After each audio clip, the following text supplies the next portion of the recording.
So I broke up with my friend about, I don't know, 6 months ago or something. And people in my life keep asking if we're going to get back together. And I have to explain to them that it's not that she had low communication skills, it's that she had no communication skills. And I'm going to show you.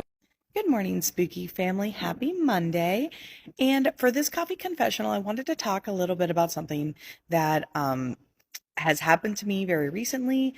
And I think that it's something that we have all gone through, but we don't want to talk about. And I wanted to kind of talk about, so I did some research and I wanted to talk about the traits of toxic friendships. And then ultimately, when you find yourself in this cycle, what to do. So, one of the big things is to remember is that nobody is perfect. Like, that's not what we're talking about here. All friendships have bumps and bruises. All friendships are going to, have those moments where you may snap at somebody, you may say an unkind thing here and there. Like, we are human. But at the same time, there should be a moment of realization, apology, and reconciliation. And if you are not getting these three steps when something happens, it's time to start looking at that. Obviously, one of the first ones is putting you down. If this is something that your friend is doing on a regular, other than, it's like jokes here and there, but if this is something that genuinely is upsetting you, this is a huge red flag. Another one is obviously gossip. If you tell a friend something in confidence and then all of a sudden they are telling things to other people, and this is a really kind of sticky one because you'll be like, oh, well, I only told so and so because I wanted to get their opinion. No, if I told you something and I said, hey, please don't tell anybody this, don't fucking tell anybody, okay? Like, I will strictly say that to you, like, hey, this is between me, you, and the wall, and nobody else. So, gossip is not the time to be going around telling other people's business. This is another one that this is actually the one that we had the most issue with very recently. And this is apology without sincerity. If I tell you something bothers me and I say, hey, I don't really like talking about my weight, I really don't like talking about jokes and things like that. Like, it really does bother me. And that's all you do. Like, that's all you do is talk about weight. All you do is make jokes about weight. And I say, hey, that makes me uncomfortable, blah, blah, blah. And we've had multiple conversations about it. And it's always, oh, I'm sorry. It's, blah, blah, blah. I'll do better next time. No, like, you can't just say, I'm sorry. That doesn't fix everything. There has to be a change to show that you actually are sorry. This one would seem like it would go without being said, but we have to talk about this, and that's leaving you unsettled. And let me explain that one because it's a little bit more nuanced. But if you are with a friend and they don't make you feel comfortable, if you're with somebody and you're not sure if you could be alone with them, you're not sure if that would be appropriate, things like that, I do kind of question that friendship. And I understand that some people will be like, well, I'm okay with being alone with like somebody of the same gender versus someone of the opposite gender. And like, I'm not going to get into all of that, but I'm being very sincere here. If you do not feel comfortable with somebody, that is a red flag. And again, it's obviously everyone's modesty and things like that, but you should always feel comfortable with the people you surround yourself with. So really think about that. And this one's also kind of a dual one, but comparing yourself to others and then putting them in the spotlight. So again, this kind of goes back to a little bit of that idea of the somebody being your plus one. There's nothing wrong with you being the spotlight. There is nothing wrong with your friend having their moment or you supporting them in those moments. We should be doing that as friends. But, always checking yourself. Are you always the person in the background? Is that person constantly putting themselves before you?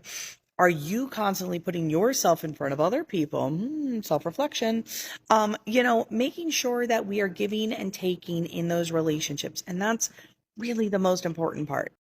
So I'm going to post the second part of this, and that's going to be all about what do we do now with these feelings. Anyway, stay tuned, stay spooky. Part of being totally accountable is the one thing I do not fucking tolerate in my life is malicious intent. I can deal with mistakes. I can deal with we didn't communicate that well. I can be offended because offended is on me because So part two, talking about coffee confessional today of how to spot toxic friendships. Now part two is how does this make us feel and what do we do with that? First off, if you are experiencing some of these things, these are some physical signs, some internal things that you can kind of check yourself like, oh, this is happening and it's making me feel like this. Am I in a toxic friendship? One of the biggest is isolation. If you are starting to feel alone, if you are starting to feel isolated, if you're starting to feel like you also can't talk about these things with other people, and again, that's where that gossip one is, I know, really, really hard, but understanding that you should never feel alone, you should never feel like you can't go and talk to your friend about these things. And I'm going to put this one under eggshells because I'm sorry, but if our friendship is causing me additional stress, I already have enough between my work and my kids and life. I don't need that. And if every single thing that we talk about is if every single thing I have to like put it through a filter to talk to you and it's just adding more stress to my life, that is not okay. And that's a personal thing, but that's also something that I want you guys to look at as well. Because if that person is constantly at a 10 every single day, you can't help them. And that's really important to remember. We can't help everybody all the time. This is a dual one, and this is that you don't feel supported. And again, that goes back to that idea of them always taking the spotlight, that you never feel like you get a moment. You never feel like you can get it kind of that you can talk about your own feelings. I had this with a friend that I had to end things with, that she always wanted me to be there for all of her issues. But whenever it was something to do with me, I always felt like my feelings and my thoughts always took a back seat. And if you don't feel supported and you don't feel like you can talk about the things that are bothering you, you're not going to have the self confidence that you need to be able to really say the things that you need to say in that relationship or friendship. And again, we are really talking about friendships here, but I do look at friendships as a form, obviously, of relationships, And here's another, kind of to wrap up this section, and this is blaming yourself. You should not be blaming yourself for other people's actions or feelings. You see this a lot in relationships where it's like, well, I don't want to break up with them because I don't want them to hurt themselves. I don't want to break up with them because I don't want this to happen. We can't do that, guys. Everybody's actions are dependent on that person. It is not dependent on you. And like from the bottom of my heart, please remember that if you are staying in a friendship because you're like, well, they can't function without me, they need me. Really think about that. Think about that if that's a really healthy idea. Think about if that's a genuine, healthy relationship. And I am so sorry to do this. I promise I'm going to post like all three of these in a row. I promise, I promise, I promise. But I really want them to be three separate pieces. So stay tuned for part 3. And part 3 is going to be, how do we heal from this? Anyway, stay tuned, stay spooky. This is how I stop myself from spiraling on a bad mental health day. First, we're going to drink some water and get some sunshine, going for a walk outside just for that vitamin D. Hello, spooky family. Welcome to a third installment of What Do We Do with Toxic Friendships for our coffee confessional. So we've identified what is a toxic friendship.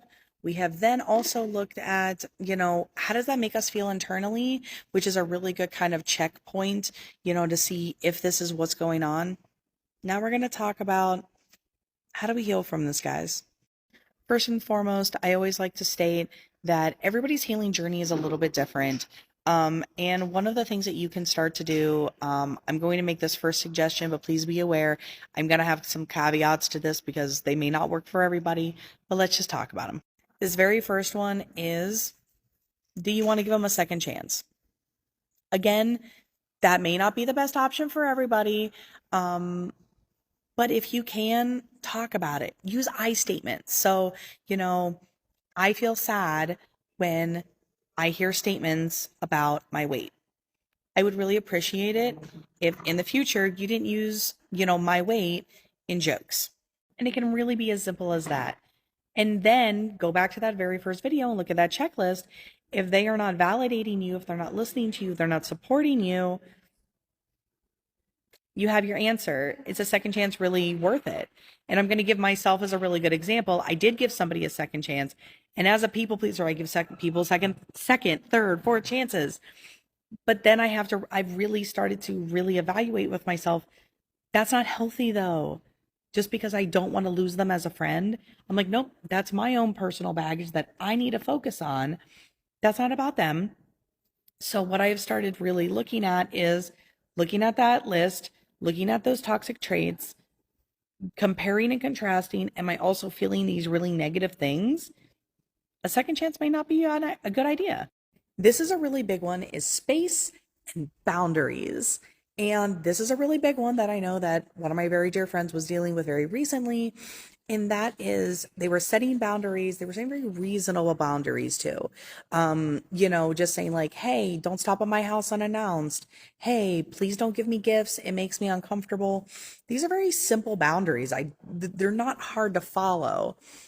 But this person was just continually breaking those boundaries, making insincere apologies, and making no actual change. And this is where we see that toxic cycle. And it's like, absolutely not. We need to stop those. And that's exactly what we're talking about here. Setting boundaries is the biggest thing you can do, both for yourself and for your relationships. All healthy relationships have and need boundaries. Let me say that again. All healthy relationships need boundaries. So we're at the end here, and you have looked through all these things. You're like, I think I may be in a toxic friendship. I think I need to end it. Be direct. Be honest. Tell them, hey, for my own mental health, I need to end things. And be very, very careful if you decide to step back into that friendship, because I'm going to tell you right now, I have not seen where that has ended well for myself or for others. And now, take some time for yourself. Go work on your hobbies. Go focus on those relationships that are very meaningful, that give back to you, that really enrich your life and, bring water and effervescence to your soul. And if you don't have those relationships, please, let's talk about that. That could be a whole other thing, but focus on the relationships in your life that are positive and that make you feel good and make you happy and that really bring out the best in you. I hope this little series was helpful for everybody, especially with Valentine's Day right around the corner. And I really hope that everybody enjoys this and interacts with this. And I just hope that we can all learn to not only love other people, but obviously, more importantly, love ourselves. Anyway, stay spooky, guys. Bye.